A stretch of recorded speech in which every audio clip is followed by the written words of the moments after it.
We're with one of the featured speakers at Western Dairy Management Conference here in Reno, Nevada, Charlie Arnot, who's the CEO of the Center for Food Integrity. He just gave a keynote presentation, and if I can not do it justice but summarize briefly, it was urging us in agriculture, and particularly farmers, not to tell folks how much they know until the folks know how much we care. And we'll invite Mr. Arnot here to talk a little bit about some of the points that he made. Thanks, Joel. Appreciate that. That's exactly right. People really don't care how much you know until they know how much you care. And that's reflected in our peer-reviewed research that shows that shared values or confidence is 3 to 5 times more important than sharing technical information or science in building trust. Now, historically, we've always relied on trust as being the currency of information in what we share in agriculture. We've been very confident in that. And producers still need to rely on trust in making those rely on science in making those business decisions. But when we're engaging with the public, what they really want to understand is, can I count on you to do what's right? Can I count on you to do what's right for people, animals, and the planet to make sure my food supply is safe and that you're doing right by your community? The good news is farmers are, in large part, doing the right thing. We tend not to frame that argument in the right way. Science tells us if we can do something. Society tells us whether or not we should. And today, consumers aren't asking whether or not we can do what we're doing. They're asking if we should. Those are ethical or values-based questions, and we need to improve our ability to engage in that ethical or values-based conversation.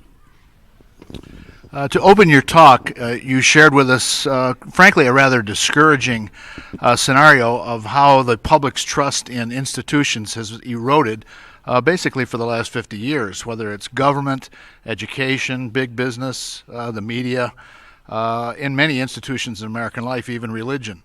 Can you give us just a bit of background on how public trust has eroded and how it affects us in agriculture? You bet, because I think that's an important context. I think oftentimes people in agriculture, particularly farmers, don't appreciate that what we're experiencing isn't unique to farmers.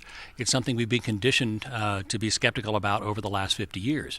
As you noted, over the last 50 years, whether it's been the Vietnam War or Watergate or various assassinations or political scandals or banking scandals, financial scandals, whatever it happens to be, those have been frequent enough, visible enough, and impactful enough over the last 50 years that we've been taught to be skeptical about whether any institution is worthy of trust.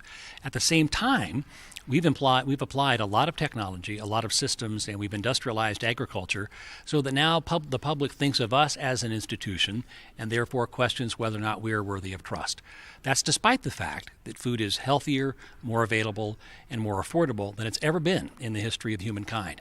That's part of what the frustration is for farmers, is we know we're producing a great product, it's very safe, it's very affordable, it's very available, and yet we see this erosion of trust. Putting it in that broader cultural context helps people understand it's not about farming. Farming is just one of many institutions where people are now increasingly skeptical based on other things that have happened that aren't tied directly to the activities of any individual farmer. We're speaking with Charlie Arnot of the Center for Food Integrity.